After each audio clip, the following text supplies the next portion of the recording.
Hello everyone, welcome to another episode of the Daily Gwei Refuel, where I recap the latest news in the Ethereum ecosystem. I'm your host, Anthony Sassano, and today's the 18th of August, 2023. Alright everyone, let's get into it. So apologies for not doing an episode yesterday. The meetup that I attended here in Melbourne went later than I expected. I just got to talking with so many awesome people and I didn't realize the time. I think I left the meetup at like 10:30 p.m. at night, and by the time I got home it was just way too late to record a refuel, and of course I was exhausted as well. But it was a great meetup. Shout out to everyone that was there that listens to the refuel. I actually was on stage and did a kind of AMA of sorts all about Ethereum. And it felt like I was doing a refuel episode anyway, like a live refuel episode. There should be a video of that going up soon. I'll get it to you when I've got the link handy. I'll probably just share it in the Daily Gwei Discord channel there. But yeah, that's why there wasn't an episode yesterday. But obviously back today, and there is a lot to get through. If you are watching the video, you can see how many Twitter tabs I have open. There is so much that happened over the last 24 hours. Of course, we know what happened with the price, right? I'm going to talk about that at the end of the episode. And I don't really have too much to say on it because I'm just going to be repeating myself. But I definitely want to touch on that, but that'll be at the end of the episode. For now, I'm going to be diving into, I guess, like some core dev updates to start us off. And actually, before I do that, I just want to quickly say that I'm doing a live stream with David Hoffman at Bankless here. We're going to be talking about a bunch of things, but predominantly about a new framework that I've come up with in my head around the social layer of crypto. Now, it's not just the social layer that we're going to be talking about. There's a lot of stuff that goes into that, but I reached out to David and I'm like, hey man, like I came up with this framework and I think it's really important. Like, let's do a live stream. And we're doing it. So this live stream will probably be done before you're watching this. The refuel will probably go out later. So this is just a shout out to make sure you go watch it if you haven't. And yeah, I'm excited to chat with David here. All right. Now, moving on, I guess like this is related to the price action, actually, this piece of news. So I'm going to leave that to the end there. I'm not going to talk about that. What I did want to talk about was an update on the Tornado Cash lawsuit, or one of the Tornado Cash lawsuits. So you'll remember that a bunch of people sued the US Treasury Department over the Tornado Cash sanctions. One of them was the Van Loon versus Department of Treasury case, which Preston Van Loon, a core developer who builds the Prism client, was part of this lawsuit. So apparently, unfortunately, the, I guess, court held in favor of the US government in this lawsuit. And there's an explanation of why here in this tweet from Bill Hughes, who's a lawyer at Consensus. You can check this out for yourself, the actual tweet. But he also said, you know, what's next after this? Well, the plaintiffs can appeal in the Fifth Circuit. To the Fifth Circuit, and he's going to be monitoring CoinCenter for more updates. And actually, I misspoke. It wasn't Preston Van Loon that this was the case for. It was Joseph Van Loon here, as you can see the plaintiffs in the screenshot here. So yeah, unfortunately, the court actually took the side of the US government in this. It's not surprising, right? It's unfortunate, but not surprising, because the OFAC stick is one of the biggest sticks the US government has to exert its will. And of course, you know, the courts are meant to be there in order to, I guess, like be a power check on power abuse from the executive branch in the US.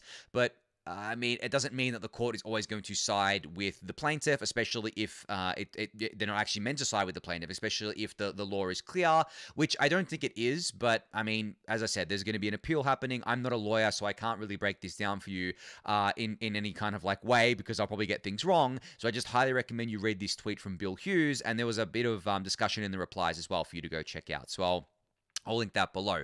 But related to this, and something that I can talk to, was people in the Daily Gwei Discord channel today highlighting the fact that if you go to mevwatch.info and you include all blocks, we're currently back up to 50% of all blocks over the last day being enforcing OFAC compliance, which means that 50% of MEV Boost relayers are censoring those Tornado Cash transactions, obviously because of those are the sanctioned contracts there.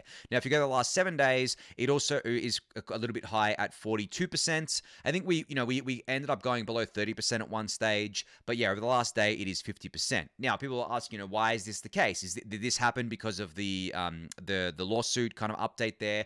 I don't think so. I don't think it happened because of that. If you actually untick the include all box checkbox here, you can see the breakdown of each relayer and their market share. Now you can see over the last 7 days what the market share looks like. It basically looks like the censoring relayers have more market share and have been growing in market share, and the non-censoring ones have been shrinking. Now, particularly the ultrasound money relay is down a lot. Now, this was at about 45%, I believe, of all MEV kind of like boosted blocks here. So of all relayed blocks, I guess like maybe a month or so ago, last time I gave you guys an update on this. Over the last 7 days, it's down to 23%, and over the last day, it is down to 9.5%. So that is a huge drop off for ultrasound money, and that's what's contributed to this.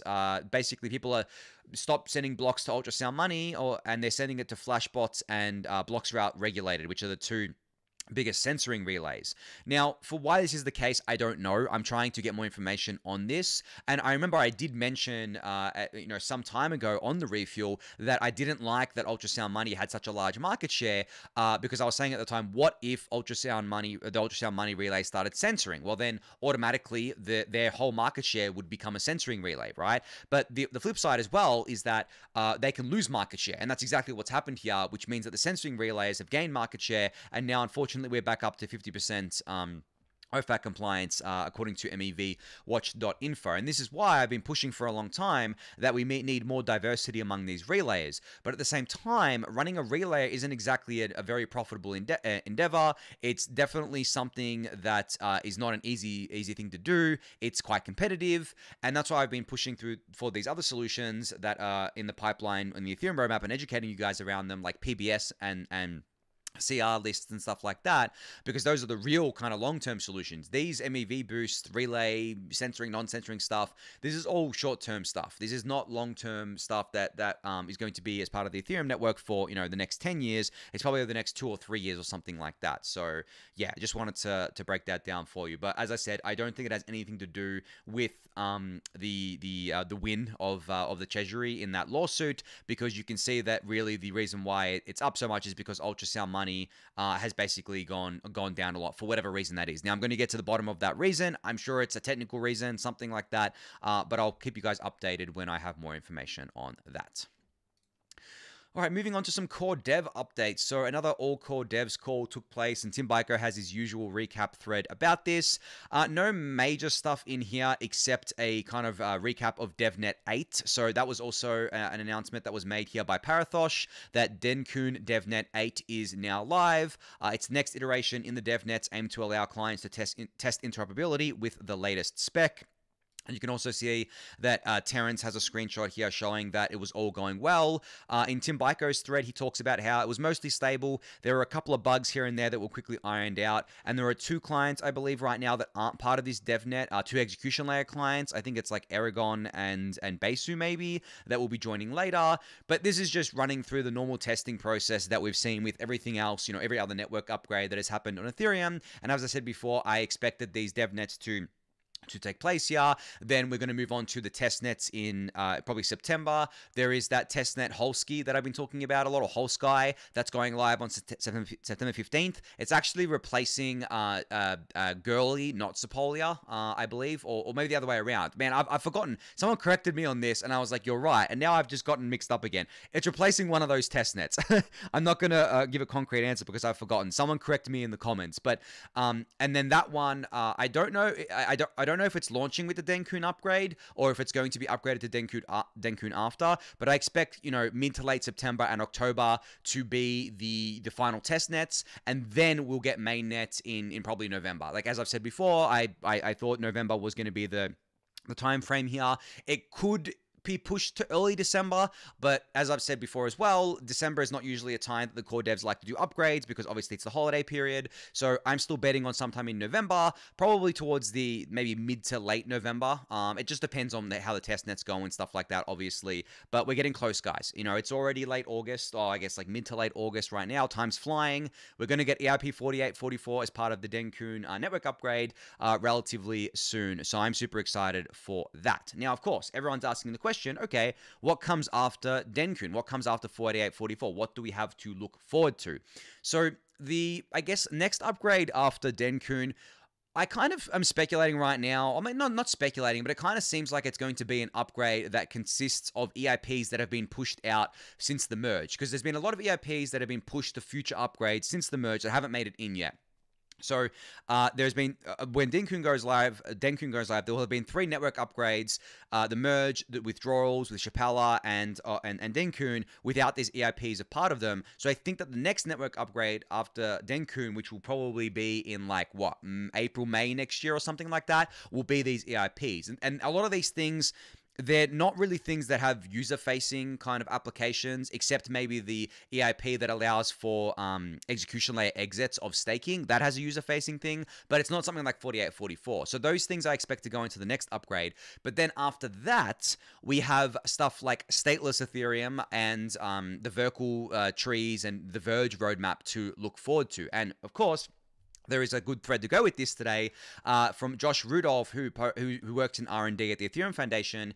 He has a thread on statelessness coming to Ethereum. So basically discussing what statelessness is. And I've talked about it a lot on the Refuel, and I've said how it is a major upgrade for the network. It can allow for more scaling. It allows for a better, hardened, more secure protocol. Allows for easier syncing of the Ethereum chain, all that good stuff. And Josh's thread here does a really, really great job of breaking this all down. So I highly recommend giving his thread a read if you want to, because I believe that this might be the thing that goes in the next network upgrade after the one that goes live in like April, May next year.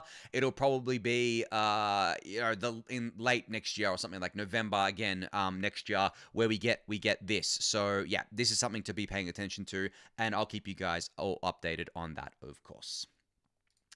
All right. So speaking of staking, I put a tweet out because I've seen a bunch of confusion around the terminology that people use when referring to the staking Ethereum ecosystem. Now, there are 5, I guess, words here that I want to just break down for you guys. You probably saw my tweet, but I figured I would just kind of break it down on the Refuel for those who didn't. So we use the term entity a lot within Ethereum staking. You know, we say this is an entity, this is an entity, this is but like, what do we mean by that? Well, the way I've defined it is that an entity is an individual, group, company, enterprise, or other cohort of people. Entities in the Ethereum staking context can be completely independent of each other, but still be operating under the same umbrella. So this is the key point here, and this is where I think a lot of confusion stems from. And I use Lido as the example. Lido node operators are distinct and separate entities, right? They all are separate companies. They, most of them are outside of the US. They don't commingle amongst themselves. You know, they could collude if they wanted to, but they're definitely distinctly separate entities. But at the same time, they all exist under the Lido protocol umbrella. They all have the same ST-ETH that gets minted, right? They all are at the mercy of Lido governance. Lido or LDO token holders can add or remove node operators from the Lido network. So while they are distinct entities amongst themselves as node operators, which I'm going to break down what node operator means in a sec, they are still under the Lido umbrella. And that's where the real risk comes from. And that's where the real concerns come from, is that the Lido governance is the centralizing force here, not necessarily the node operators themselves, because they are distinct and separate entities. Now, what do we mean by node operator? Like, what does that actually mean when we break it down? Well, I've defined it here, and I said a node operator is an entity that operates full node and or validator infrastructure on the Ethereum network. Node operators have complete control over the infrastructure that they operate, but do not necessarily have control over the ETH that is staked with that infrastructure. So, for example, the Rocket Pool network, right? The Rocket Pool node operators do not have control over all of the ETH that is staked and that they're running nodes for, that they're running validators for. Like, when I spin up a mini pool with 8 ETH, I have control over my own ETH and my own RPL, but I don't have control over what was matched as part of the deposit pool, right? What gets matched when you spin up a mini pool with Rocket Pool. Same is true for something like Stakewise V3, for example. If you were to create a vault there and then someone deposits ETH there, you don't control their ETH. You don't have access to their ETH. But you run the hardware, right? And you run the software on your own hardware. You have control over the infrastructure. So that's what a node operator is. And as I said, but some node operators do have control over the ETH, such as centralized exchanges who stake the ETH on behalf of their users. It's not their ETH, but they have control over it. And you're at the mercy of these centralized exchanges if you want to withdraw the ETH from them, right? They have to basically do it for you. There's no way for you to do that yourself. Not yet, at least. There might be in the future with that EIP I was talking about. for execution layer exits, but that's a future thing. And then I defined exactly what a full node is. So a full node is software that is made up of a consensus layer client, such as Lodestar, Prism, Lighthouse, Nimbus, all the ones I've talked about before, and an execution layer client such as Geth, Nethermind, Besu, Aragon, Reth, right?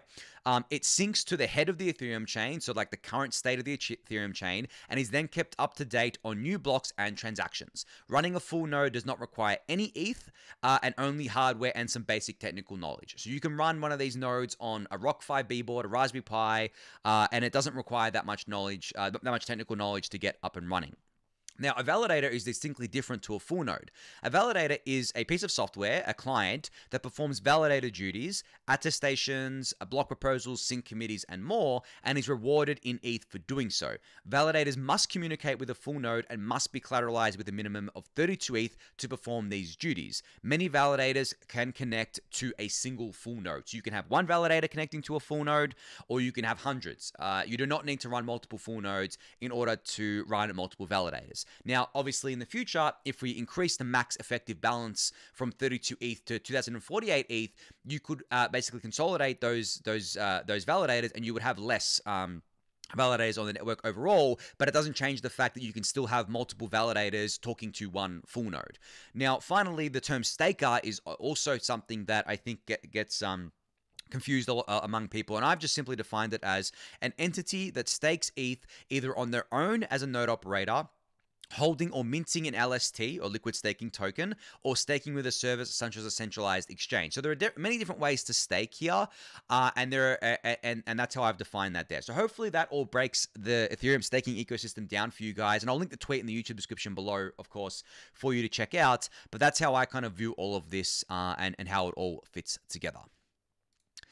All right, moving on to some layer 2 updates. So Scroll has launched their beta phase, which means that the Scroll testnet, Sepolia testnet, is now live. They say here, the improvements for this release fall into 3 categories: ZK EVM upgrades, bridge upgrades, and infrastructure upgrades. They said, during our early testnet period, we finalized more than 2.6 million batches to layer 1, with more than 47 million transactions, 9 million wallet addresses, and 4 million contracts deployed. The Scroll ZK EVM was built with battle-tested and widely used cryptographic primitives in the open with the community since day 0. So yeah, this is the second testnet that they're launching. Obviously, as they said, they had their early testnet period. Now it's a Sepolia testnet.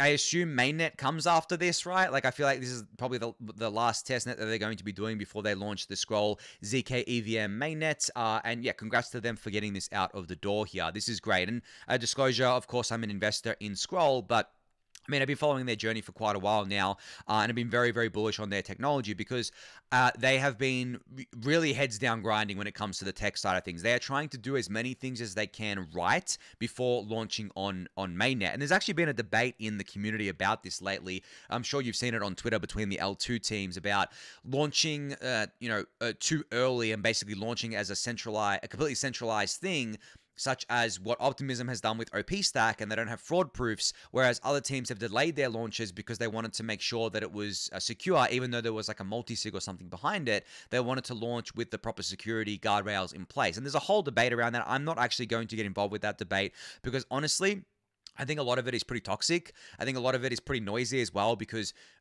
a lot of these things are just going to get solved on their own. I have no doubt in my mind that Optimism is either going to implement fraud proofs on the OP stack soon, or they're going to skip over fraud proofs and just go straight to validity proofs. But the criticism doesn't really, I guess, talk about that. It more falls into the category of Optimism shouldn't have launched and promoted themselves and built OP stack and gotten all this traction without anything in place, any of these security guarantees in place, which I can agree with. I mean, I do agree with that, and I have warned before that this is a reason why I don't keep most of my money on these L2s, because L1 is the safest place to be, and L2s can still have their, a lot of them still have their centralized points of failure, which will be removed over time. But it's all well and good for me to say they'll be removed over time until it actually has to happen, right? Before I'd feel comfortable putting a lot of my money on these things. And that's the way it should be, honestly. That's the way you protect yourself. That's the way you stop yourself from getting blown up.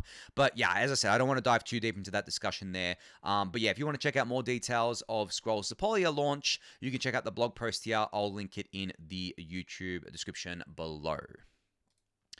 All right, Arbitrum or Off-Chain Labs has announced today that they've made it easier to launch Arbitrum Orbit AnyTrust chains. You can now use the Orbit documentation and tools to create a Devnet AnyTrust chain that hosts EVM-compatible smart contracts. So if you're a developer and this is something that interests you, you can go check out the blog post. I'll link it in the YouTube description below. But great to see that Arbitrum is continuing to iterate on this kind of like Orbit product that they have, which is basically their answer to like the OP stack and the ZK Sync stack and the Polygon SuperNet stack and all that sorts of stuff. That's their answer here. And they're taking a bit of a different approach where it's like building L3s on top of the Arbitrum L2s rather than building more L2s. So as I said before, I love the expressivity here of the L2s, where they're not all just essentially copying each other. They're all going down their own paths, and they're all coming to different conclusions about how to build things and how to manage things. I don't know. That stuff gets me really bullish. So yeah, this one is for devs though, so you can go check this out if you are a dev. I'll link it in the YouTube description below.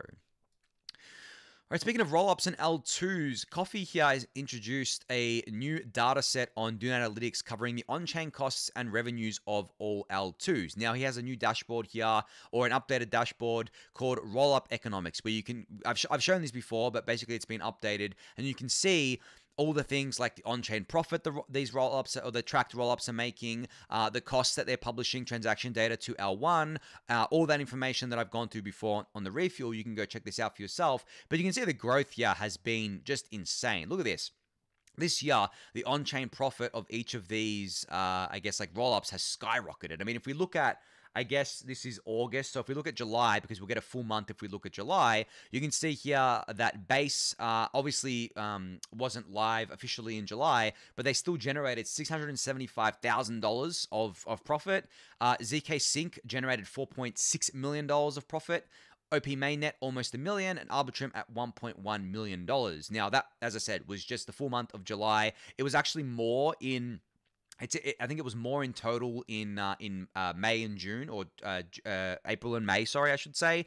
And then you can actually see the costs of publishing transaction data to L1, cost of publishing transaction data to L1, and this is going to be really interesting to monitor, because once you have 4844 and once these rollups integrate 4844 into their stack, we expect these costs to pretty much plummet, right? Because 4844 blob space is going to be a lot cheaper than transaction data on L1. But at the same time, like it's not actually that much, because if you look here, and this is measured in US dollars, the biggest month was May, and the total, I believe, was by just eyeing it, maybe let's just say 20 million USD was published to Ethereum L1. So in May, I think that the Ethereum, I guess, like total fee revenue for the whole L1, not just the L2s publishing their data to L1, but like all of L1 activity, I think that the L2s probably made up 5% of that or something. So it's not going to be a substantial thing when they switch to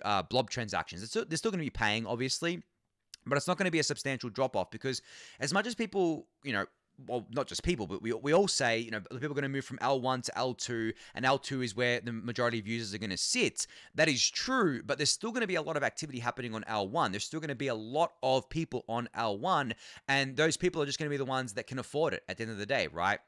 There's a lot of liquidity on L1 still. There's going to be a lot of bridging. There's still going to be a lot of MEV. So I don't expect fee revenues to come down for quite a while there, but it's going to be interesting to see the transition from L1 to L2 over the next few years, because L2s, I mean, unless I'm missing something, there really isn't a reason to do MEV on L2 transaction data and L2 proofs, unless you're doing some kind of extortion attack on the blobs, which I don't think is necessarily possible, because, I mean, I haven't kept up with the latest on it, but there were some concerns around that, but they were alleviated because of one reason or another.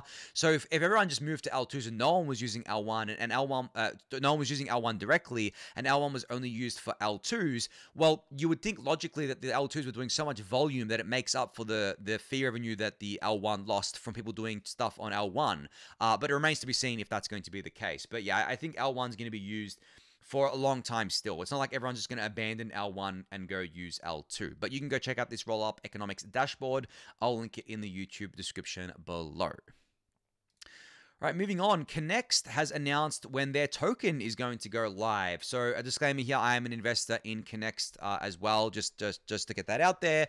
But essentially, they're going to be doing their first distribution of the next token in, I believe, early September here. So you'll be able to claim this token on multiple chains. You'll be able to claim it on Arbitrum 1, OP Mainnet, the Polygon POS chain, and Gnosis chain. The only page to verify your eligibility for the airdrop is at airdrop.connext.network.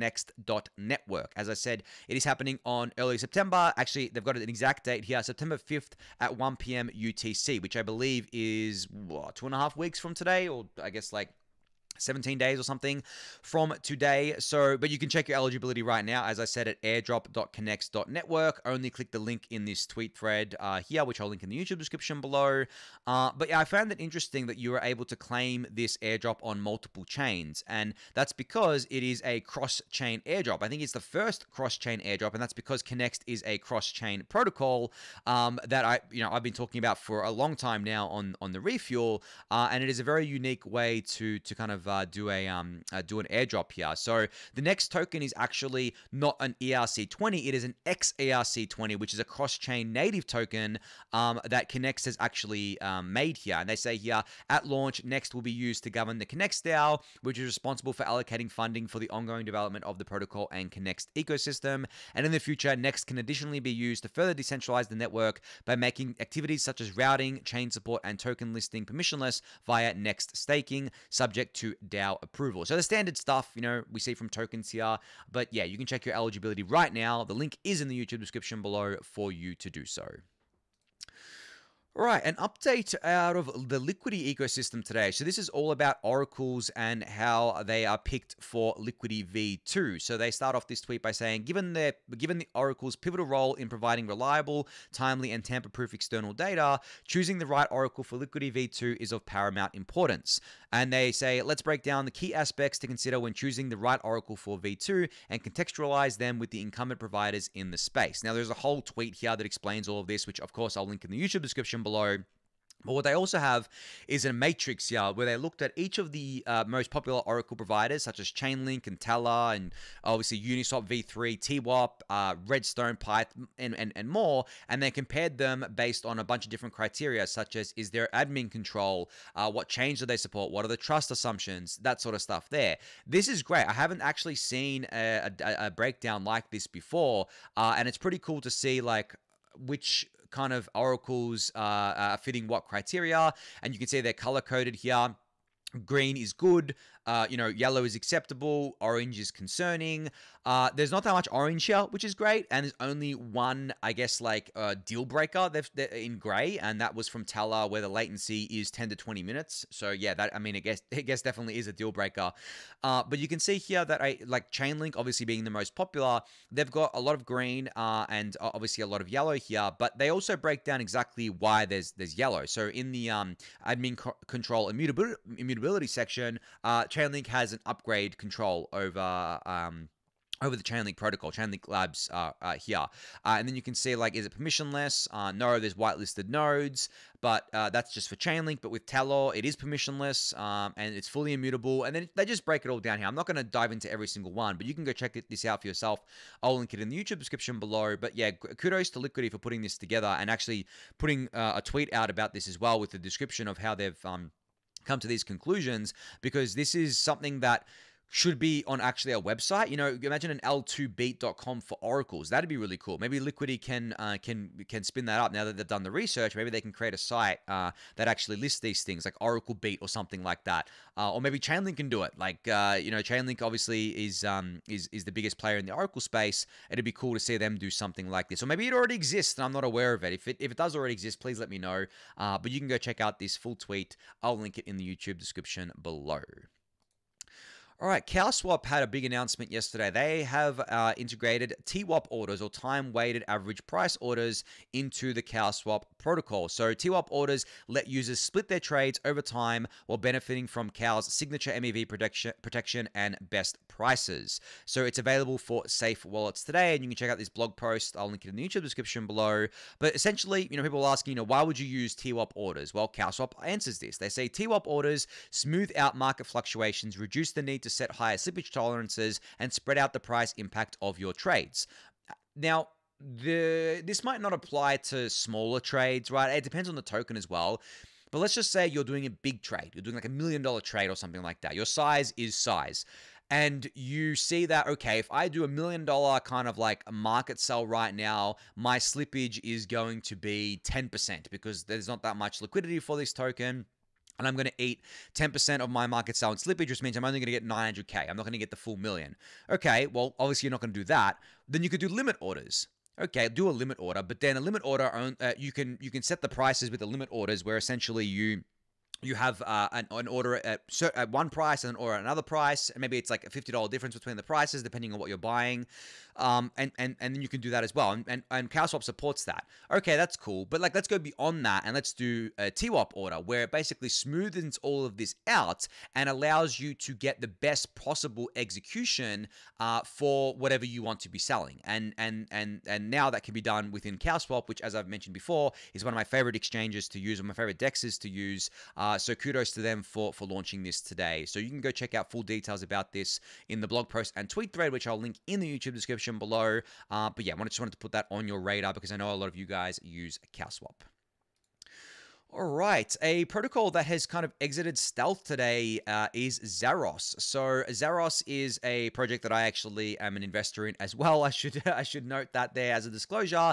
But they describe Zaros themselves as Zaros is a groundbreaking protocol that empowers liquid staking tokens or LST holders to boost their rewards by lending the liquidity for the creation of perps markets. The protocol introduces USDC and LST's collateral vaults and an over-collateralized stablecoin called ZRSUSD. So basically a new perp product that is going to be launching on layer 2s, and you can check out obviously how this all works under the hood in this tweet thread here. I'll link it in the YouTube description below.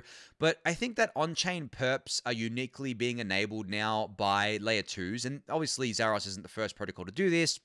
There's been synthetics doing this for a while, and there's obviously GMX and stuff like that. But I think that we need more competition in this space. We need more innovation in this space, and we need it all to be happening at the L2s because it just doesn't really work at L1 because you definitely want to have low latency trading with this sorts of stuff. You definitely want to do things like order books and stuff like that, right? Which just really isn't possible at layer 1 in any kind of like in any kind of fashion that is similar to a centralized exchange experience. So that's where layer 2s come in. And Zaros is coming out with a unique value prop of being able to use kind of LSTs and as collateral for these vaults and minting their own stablecoin, which is ZRSUSD here. So as I said, I'll link the tweet thread in the description below for you to check out.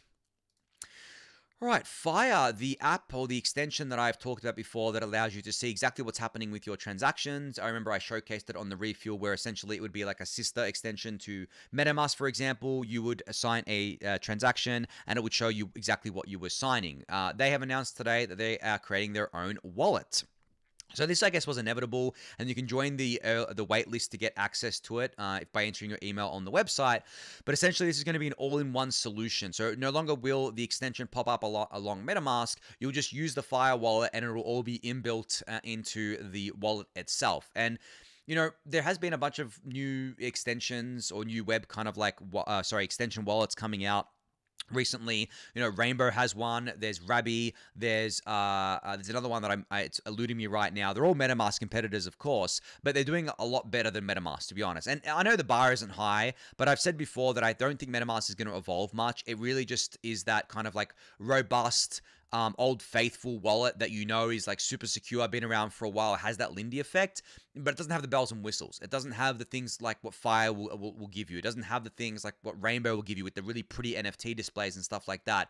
The other wallet was Frame. It doesn't have the stuff that Frame has you. I think Frame is more of a power user wallet, to be honest. There's a lot going on in Frame, but yeah, MetaMask is definitely that old faithful kind of thing. I mean, I still use MetaMask with pass through with my hardware wallets, but generally I think for me it's more of a fact of I use MetaMask on desktop, but on mobile I don't, because on mobile I want a better experience than what MetaMask can give me, and I haven't really settled on what wallet I'm using yet, but I do enjoy using Rainbow because it gives me nice pretty pictures and stuff like that. But yeah, I think the wallet race is still to be run. But if you want to join the early waitlist for the Fire wallet, you can. I'll link it in the YouTube description below for you to do so.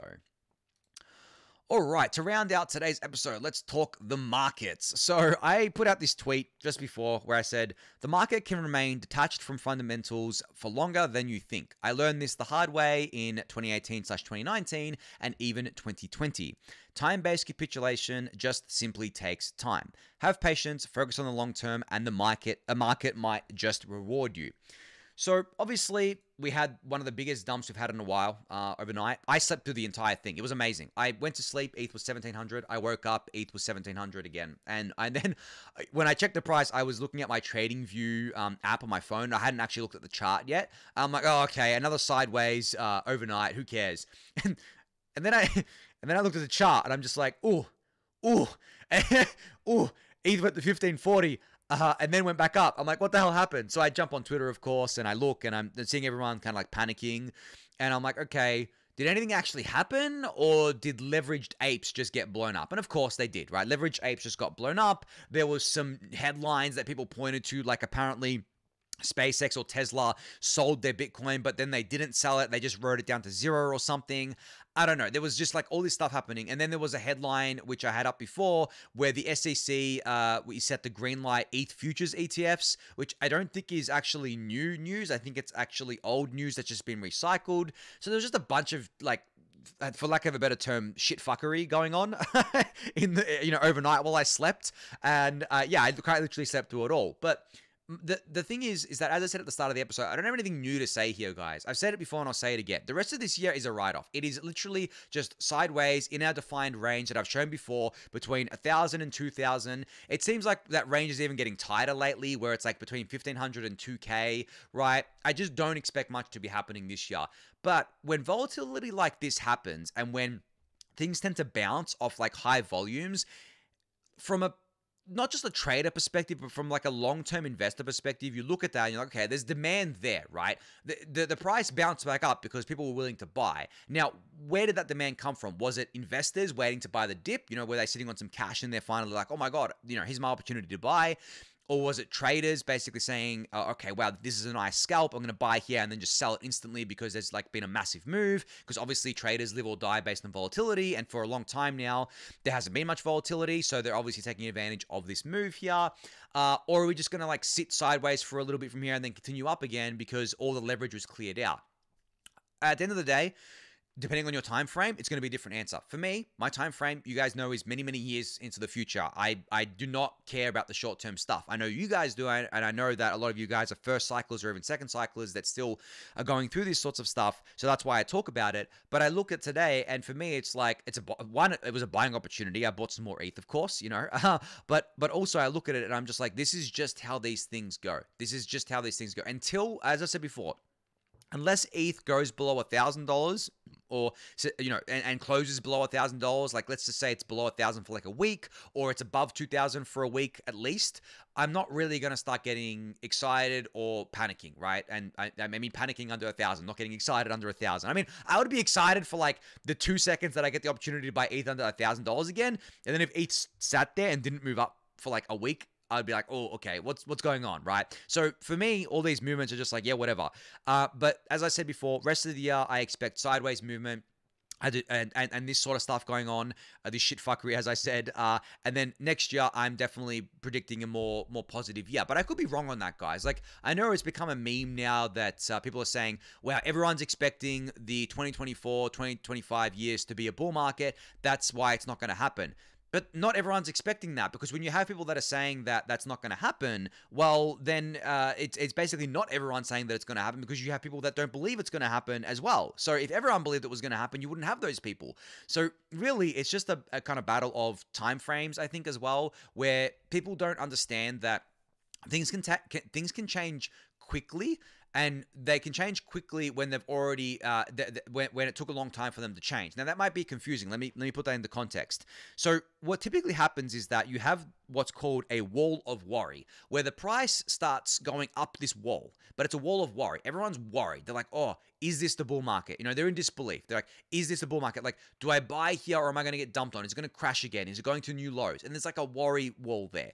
Now, the more that the longer that the wall of worry gets climbed, right, the higher the price just trickles up, and it goes up slowly at the start, and then it keeps going up, and then it starts hitting those kind of milestone prices that you haven't seen in a while. Like for BTC, it hits 40K. We haven't seen that in ages. For ETH, it hits 3K. I haven't seen that in ages. Then the wall of worry starts slipping away, and then you just basically have the wall of optimism. Everyone starts getting excited, right? And then eventually you hit like an inflection point where everyone's like, oh, okay, and they forget about all the worries, the fears, nothing, and everyone who's still sitting in cash is like, oh shit, I need to buy. And that's why you typically see the slow grind up, and then boom, we just go straight away, right? And then obviously all the retail investors pile in, and everything just starts going crazy. And it plays out exactly the same way every time, and it's really just based on human emotions. I mean, markets are just a reflection of human activities, and it really is just a reflection at its core of human emotion, and that's why you can basically map it all out. And I saw a tweet today actually from DC Investor who said, 3 years of hell for 1 year of euphoria. Well, yes, because, I mean, 3 years of bear market, crab market, because people get absolutely just wiped out and scared, and 1 year of euphoria because people get way too greedy. So typically the bear markets will last longer than the bull market, but I look at it a different way. I look at it in the sense of 3 years of quiet building and accumulating, and then 1 year of getting rewarded for that quiet building and accumulating. That's all you have to do to play. It really is that simple, guys. Like, I know me saying it makes it sound simpler than what it is, but it really is that simple. But the thing is that I think that a lot of people need to, I mean, I needed to do this. You need to experience the whole thing. You have to experience a cycle or two in order to get that. Because I can tell you all of this, but a lot of people won't believe me. They'll be like, nah, you're wrong. You're wrong. It can't be that easy. It's not that it's easy. It's just that when you think about it rationally over the long term, you give yourself more leeway. If I try to tell you what the price is going to be on any given day, I have, a pretty high chance of being wrong. But if I try to tell you that, okay, in this year, the rest of this year is going to be crab market, and I've been saying this since the start of the year, right? I remember at the start of the year, if you go back to the refuels when I talked about the price, I said that the bubble that we're the price action that we're having right now, where we're just pumping, is because we had such a bad year last year. Now we're just reverting to the mean. And then I said to you guys that the meme of the echo bubble is just that. It's a meme, right? It is something that was pushed by traders, and we played that out. And then I said that nothing interesting would be happening this year. And that's exactly how it's played out. But that's because I gave myself a whole year for that prediction to play out. I didn't say that something was going to happen one day and happen another day. And if you look at crypto cycles, they're 4-year cycles typically. So that's a long period of time. And as I said in my tweet, time-based capitulation just simply takes time. That's in the name, right? But yeah, anyway, I'm ranting now and raving. You guys know I'm preaching to the choir. You guys are all smart enough at this point, I think, if you've been around for a while. So I don't think I need to lecture you. But yeah, anyway, just wanted to end on a more positive note for today. So that's going to be it. Thank you everyone for listening and watching. Be sure to subscribe to the channel if you haven't yet. Give it a thumbs up, subscribe to the newsletter, join the Discord channel, and I'll catch you all next week. Thanks everyone.